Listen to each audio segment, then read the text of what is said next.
Bienvenue sur Radio Corse International, sur Telepaese et à Ostia Madinale.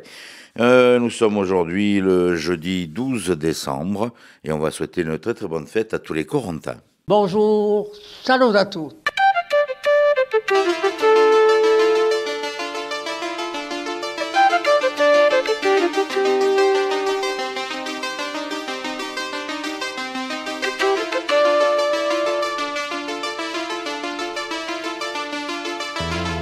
All'ascolto di Radio Corsica Internazionale, prima Radio Corse.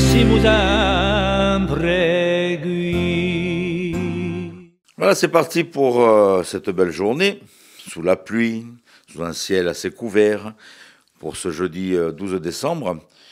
On va faire avec, c'est l'hiver qui arrive, donc tout à fait normal, un peu de neige sur les crêtes de la montagne donc ce matin, comme depuis quelques jours. Et bien sûr à Ostia Madinale pour vous réchauffer un tout petit peu ce matin. On va débuter avec Philippe Jam, on va faire un point sur la météo de ce jeudi, sur l'information aussi. Au programme de votre matinale, nous allons retrouver bien sûr nos rubriques habituelles. Au côté invité, ce sera la littérature donc aujourd'hui. Et puis on retrouvera aussi Andrea aujourd'hui pour les bons conseils donc pour rentrer dans l'hiver. On débute avec la météo avec Philippe Jam.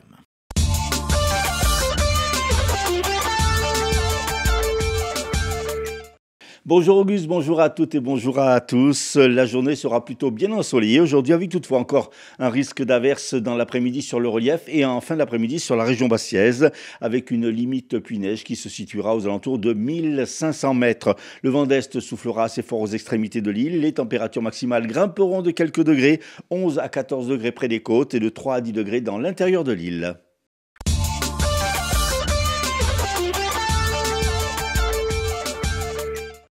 Un accident de la route où une seule voiture est impliquée a fait un blessé hier matin sur la RT20 à hauteur de la commune de Volpaiola. Pour des raisons inexpliquées pour l'instant, le véhicule a fait une sortie de route et versé en contrebas de la chaussée. La conductrice de 22 ans a été évacuée sur l'hôpital de Bastia. Le jeune homme qui avait participé à l'incendie du palais de justice d'Ajaccio en mars 2022, en marge des manifestations de soutien à Yvan Colonne, a été condamné hier à 3 ans de prison, dont 2 avec sursis par le tribunal correctionnel de Marseille.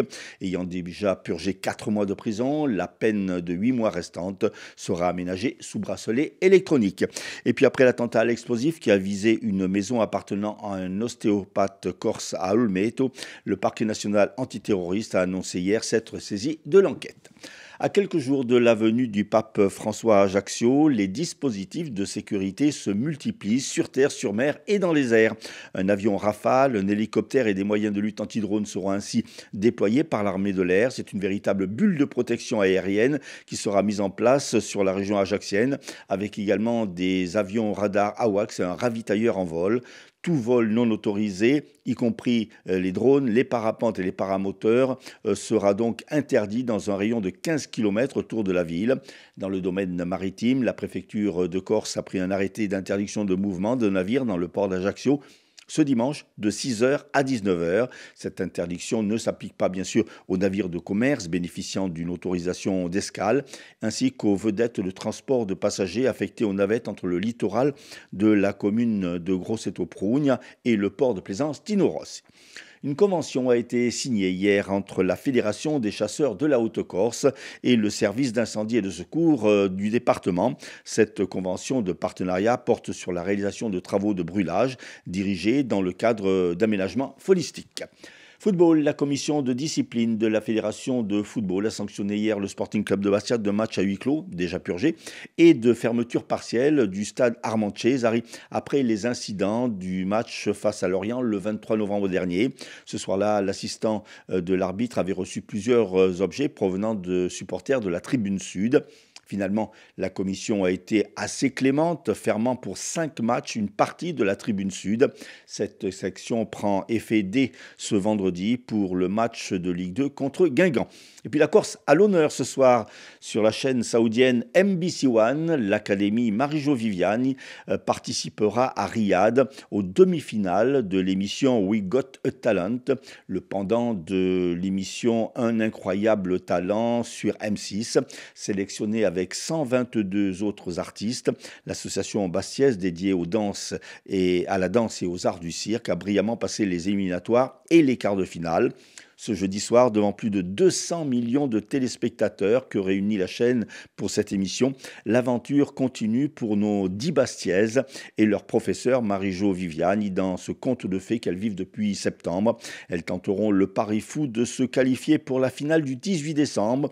Pour cela, les 10 filles de Marie-Jo Viviani devront terminer dans les 12 premières places pour les 32 demi-finalistes. Pour les suivre et les encourager en live, rendez-vous donc sur la chaîne MBC One, les filles de Marie-Jo Viviani qui nous ont fait un petit coucou. N'oubliez pas de nous regarder jeudi 12 sur la scène de Arabs Got Talent pour nous donner du soutien et voter pour nous. صوتوا 29. Ouais.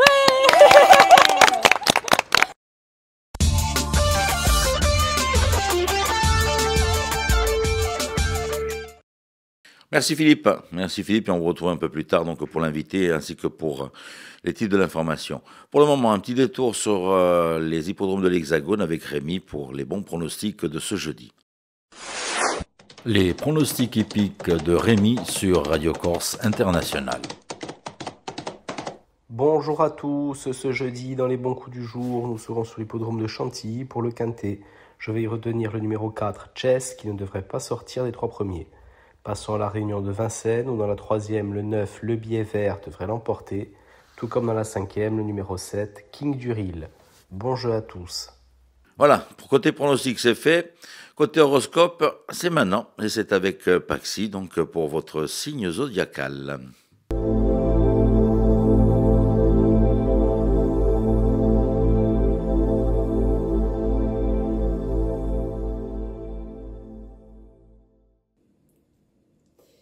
Et bonjour à tous, on se retrouve pour ce jeudi, voir un petit peu ce que l'on a à vous dire et vous annoncer. Les béliers, alors, il se peut qu'aujourd'hui vous ayez des situations assez compliquées, assez fortes en émotions à gérer. Ne laissez pas l'impulsivité vous prendre le contrôle de vos actions. Faites preuve de réflexion justement sur ce que vous allez faire face à ces situations peu agréables. Les Taureaux, vous allez avoir des nouvelles qui vont certainement vous donner quand même une sensation de perte. Il y a des choses qui vont bouger, qui vont changer, qui vont se terminer, qui vont être amenées à une évolution différente. Adaptez-vous et voyez qu'est-ce que vous pouvez faire pour aller au mieux à votre rythme vers ce changement. Les Gémeaux, vous allez vous sentir soutenus par vos proches, par vos amis, par les personnes qui vous aiment et ça fait du bien. Les Cancers, vous allez avoir justement de bons résultats avec vos amis et certaines discussions qui peuvent concerner justement vos amis ou des situations. En tout cas, pas d'inquiétude. La finalité des choses sera bien plus sympathique que ce que vous pouvez imaginer. Les Lions, vous allez peut-être vous sentir particulièrement perturbé aujourd'hui dans le domaine sentimental. Ne vous inquiétez pas, ce n'est qu'une phase de transition, ça ne va pas durer. Les Vierges, vous avez le succès par rapport à vos actions, à vos efforts et à votre côté pragmatique. Les Balances, aujourd'hui vous allez avoir des idées très fructueuses qui vont apporter de bons résultats au niveau du côté professionnel ou au niveau du côté financier. Les Scorpions, aujourd'hui sera peut-être une journée sous le signe du repos. Tranquille, on se la coule douce et purée, qu'est-ce que ça fait du bien. Les Sagittaires, vous allez avoir des informations qui aujourd'hui vont vous permettre de rebondir sur une situation qui était bloquée jusqu'à présent. En tout cas, vous allez pouvoir avancer et ça c'est cool. Les Capricornes, vous allez vous sentir particulièrement heureux par rapport au domaine sentimental. Peut-être pour certains, pourquoi pas, une rencontre intéressante et pour d'autres, simplement une très belle journée avec la personne que vous appréciez. Les Verseaux, votre envie de changement se fait sentir, mais pour le changement, il faut également s'adapter aux événements que la vie vous apporte. Et enfin, les poissons. Les reproches et les critiques peuvent être compliqués à accepter par moments. Ça va vous donner une certaine lenteur dans votre avancement personnel. Prenez le temps qui est nécessaire et avancez surtout à votre rythme. Rien n'est imposé. Voilà tout le monde, je vous souhaite à tous une belle journée et je vous dis à bientôt.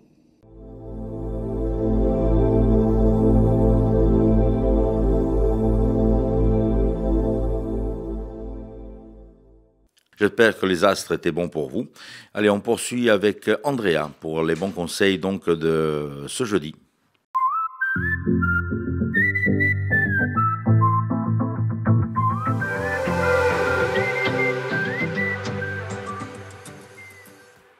Ça y est, nous sommes déjà au mois de décembre. Une année vient de s'écouler. Qui dit décembre, dit fête de fin d'année. Cela peut signifier plaisir, partage, joie, mais aussi stress et appréhension. Les événements répétés et les repas importants peuvent susciter de l'inquiétude en termes d'alimentation.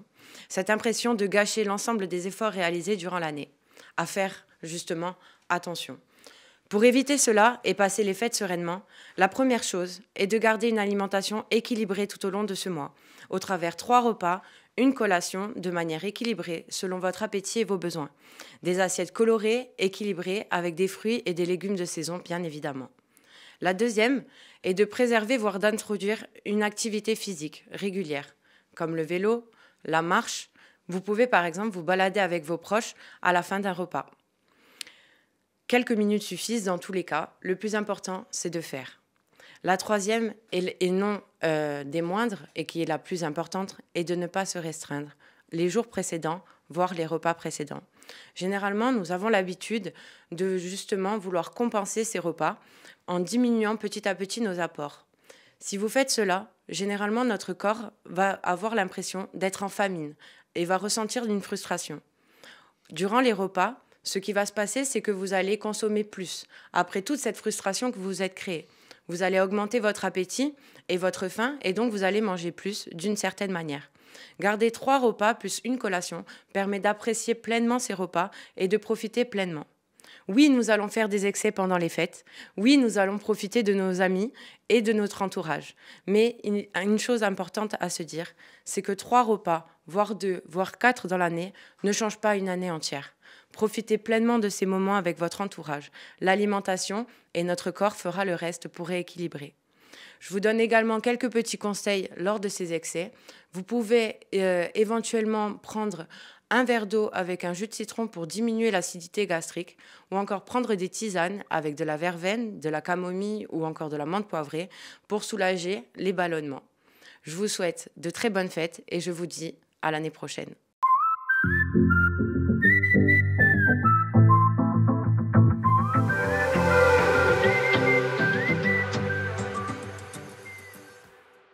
Côté invité, ce sera la littérature, donc aujourd'hui, avec Philippe Jam sur le plateau donc, de Radio Corse Internationale et avec Télépaïs.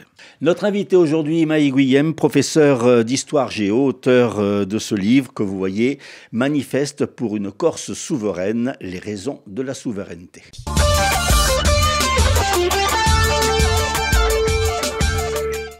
Maï Guillem, bonjour. Alors, vous avez sorti ce livre aux éditions Animagor. Ça a pour manifeste pour une Corse souveraine, les raisons de la souveraineté. Tout d'abord, un petit mot sur votre cursus. Oui. Alors, j'ai eu un cursus assez classique. J'ai fait 5 années d'études à la fac de Corté, en histoire et anthropologie de l'homme insulaire. Et maintenant, ça fait plus de 4 ans que je suis donc professeur de secondaire, principalement au collège, en histoire et géographie. Et vous êtes spécialisé dans l'histoire des luttes d'autodétermination. Exactement. Ce sont des processus qui m'ont toujours intéressé depuis très jeune, depuis le lycée exactement. Et donc, je me suis souvent penché sur le cas des luttes d'autodétermination. Comment on se spécialise, entre guillemets ? Il y a des cours, il y a des formations ou... Non, on n'est pas véritablement dans un cadre de formation officiel, je dirais. Mais c'est des recherches personnelles, des rencontres également, qui m'ont permis de vraiment ancrer mon apprentissage dans ce type de lutte. Alors, vous êtes sympathisant, vous êtes engagé dans le combat national, mais c'est un regard très critique, c'est quand même objectif. Exactement. Ben, officiellement, je ne fais partie d'aucun parti, hein. Je suis sympathisant, comme je le déclare, c'est-à-dire que oui, j'ai toujours été partisan des idées nationalistes, mais j'ai au moins cette chance d'avoir la liberté de ton, de pouvoir m'exprimer sans la contrainte d'obéir aux impératifs d'un parti, et donc je n'hésite pas à avoir un regard critique sur tout ce que peut faire le mouvement national, hein. Alors, pourquoi ce livre? Bon, pour plusieurs raisons, parce que déjà, il répond à l'actualité, hein. Oui, tout Nous à sommes fait. actuellement, même si le processus est en pause, dans une sorte d'émulation autour de la question institutionnelle corse et dans la perspective d'une potentielle autonomie. Je trouve que c'est intéressant d'aborder quel type d'autonomie serait la plus adéquate. Et en parallèle, je joins ce programme juridique à un projet de développement économique sur quelle économie nous devrions avoir pour développer durablement notre île. Alors justement, il y a 3 chapitres, c'est ça, dans le livre? Exactement. Il y a un premier chapitre qui concerne du coup ce cadre juridique en question, en faisant notamment référence au processus de Beauvau. Donc là, j'explique les différentes formes d'autonomie qui sont possibles, celles que moi je préconise personnellement, en rebondissant sur le processus de Beauvau, ce qu'il allait donner. Car même si aujourd'hui il est en pause, il nous donnait beaucoup d'indications sur ce qui était prêt à accepter les idées nationalistes et jusqu'où peut aller un gouvernement français en termes de concessions autonomiques. Alors, allez-y, pardon. Et je voudrais juste rajouter que les deux autres parties concernent du coup plutôt l'économie. Donc chapitre 2, partie économique, et le troisième et dernier chapitre, c'est tout ce qui concerne les aspects sociaux et culturels. Alors justement, dans ce livre, vous évoquez 2 aspects, soit une avancée trop timide, trop timorée en matière de compétences, ou alors une indépendance précipitée qui pourrait nuire.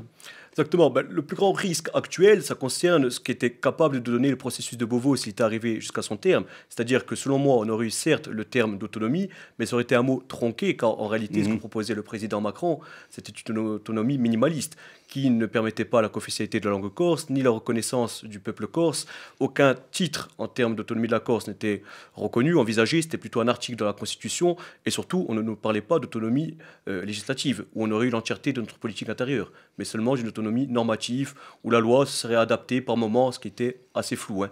Mais à l'inverse, une indépendance immédiate, tout le monde sait que c'est inenvisageable. Même les partis indépendantistes comme Nation et Corinne Front ne prônent pas une indépendance immédiate, mais sont plutôt partisans d'une autonomie certes renforcée, mais comme une première phase transitoire. Alors justement, la difficulté d'une indépendance, une autonomie, c'est le problème économique. Est-ce que la Corse peut s'autosuffire ?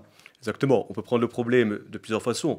Une autonomie minimaliste telle celle prévue par le président Macron ne permettrait pas concrètement de développer ses potentialités. On le voit avec les actuelles compétences de la CDC qui sont bien insuffisantes pour espérer quelconque changement.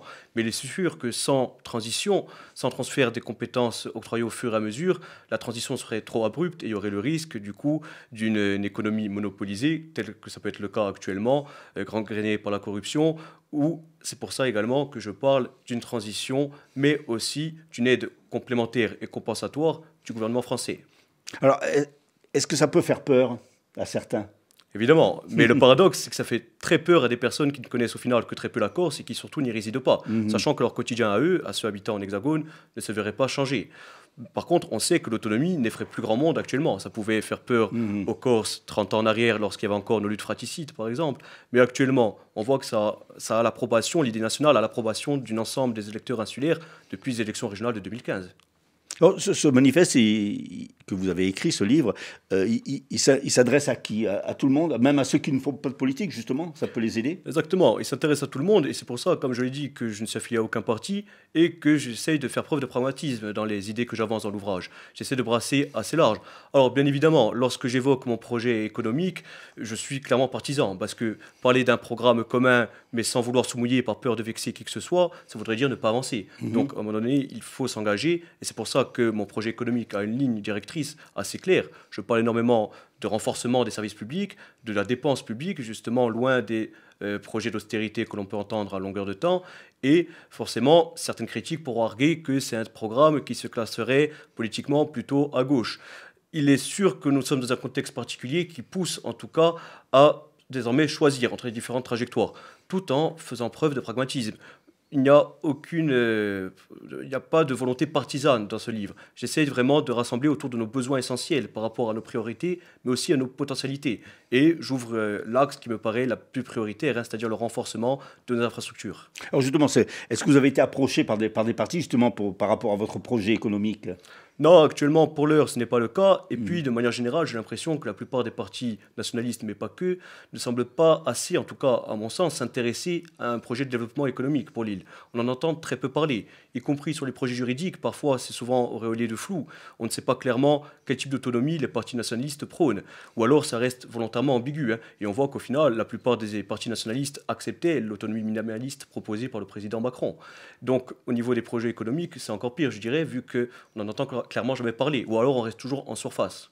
Alors, ça passerait par quoi, par exemple, ce projet économique? Sans trop dévoiler ce qu'il y a dans le livre, bien sûr. Alors, sans trop rentrer dans le détail, ça passerait déjà par une priorité autour de nos forces. Ce qui pourrait être des potentialités si jamais demain on exploitait bien ces fibres, c'est-à-dire par exemple notre agriculture insulaire. On sait par rapport à la qualité de notre climat, notre géographie particulière, qu'on a un bon nombre de terres fertiles malheureusement inexploitées. Mais ça sous-entend également de freiner l'urbanisation, car on est dans une politique actuelle qui s'axe uniquement sur le tourisme de masse ou alors sur la spéculation immobilière, ce qui va à contresens avec l'autosuffisance. Ce que je prône notamment dans mon projet économique, c'est un accroissement de nos secteurs productifs, c'est-à-dire la capacité de se protéger et à subventionner nos secteurs stratégiques, notamment l'alimentaire, c'est-à-dire l'agriculture et l'élevage, mais aussi, pourquoi pas à l'avenir, une industrie légère, en lien justement avec nos forces agricoles, pour avoir la capacité d'être, si ce n'est autosuffisant, ça peut-être que ça viendra plus tard, d'être au moins souverain dans ces domaines-là, l'agriculture et les énergies. Et à partir de cette base, on pourra développer de l'activité, de l'emploi et donc une économie viable pour la majorité des Corses. Alors c'est un livre très d'actualité, bien sûr. Quel regard justement vous portez sur cette actualité? Il y a eu la période Gérald Darmanin, il y a eu la période très courte de Catherine Vautrin. Là, on repart vers une autre période. On a l'impression qu'on n'avance pas finalement. Exactement. Là, on souffre des maux de la démocratie française. On est dans une grande instabilité politique, de manière générale en France, depuis la dissolution décidée tout seul par le président Macron.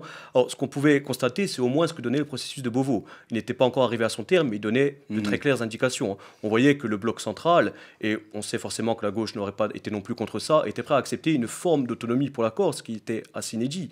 Bon, comme je le dis dans l'ouvrage, je trouve que c'était un peu en trompe-l'œil, qu'on avait le risque d'avoir certes le mot autonomie, mais derrière de ne plus rien avoir pour les 50, 100 prochaines années de plus ambitieux, car l'État français aurait dit avoir déjà fait preuve de concession, sachant que l'autonomie proposée par le président Macron, on l'a bien vu lors de son discours à l'Assemblée de Corse il y a un an, ne proposait rien d'ambitieux. Mais maintenant, on ne sait pas vers quel type de gouvernement on se dirige, et on sait que l'État français a d'autres priorités. Il y a la question du budget qui les préoccupe, et chaque groupe politique au Parlement aura sa propre thématique et ses propres priorités. Donc parler de réviser la Constitution une nouvelle fois pour 2025, juste pour le cas Corse, c'est sûr que ça semble un peu compromis. Il y a déjà d'autres livres en préparation, ou c'était juste ce livre que vous vouliez mettre en avant et mettre en lumière? Alors, l'état actuel des événements, j'ai surtout voulu parler du cadre juridique et d'un projet économique, car pour moi les deux vont de pair. Mais j'ai déjà en tête, bien évidemment, d'autres types d'ouvrages qui seraient plus, par exemple, une justification de l'idée nationale, tout en gardant un esprit critique sur le nationalisme, car dans le milieu nationalisme, nous ne sommes pas parfaits pour autant, mais expliquer un petit peu plus l'historique du mouvement national et des raisons culturelles et justement historiques qui expliquent l'idéologie nationaliste dans son ensemble. Willem, merci beaucoup. On rappelle votre livre, donc Manifeste pour une Corse souveraine, les raisons de la souveraineté, aux éditions Animagors.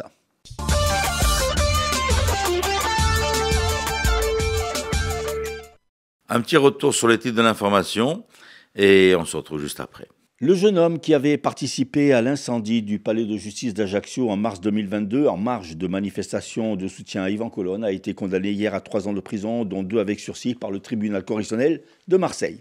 Après l'attentat à l'explosif qui a visé une maison appartenant à un ostéopathe corse à Olmeto, le parquet national antiterroriste a annoncé hier s'être saisi de l'enquête.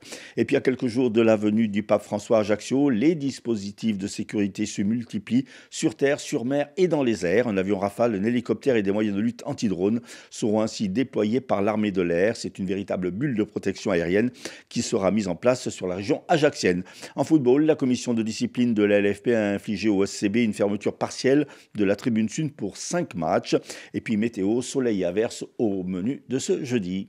Et c'est sur ces quelques notes que je vous souhaitais de passer une très bonne journée et vous donner rendez-vous donc demain pour poursuivre votre matinale de cette semaine. Tini de Vorte à domani. Bonjour, salut à tous.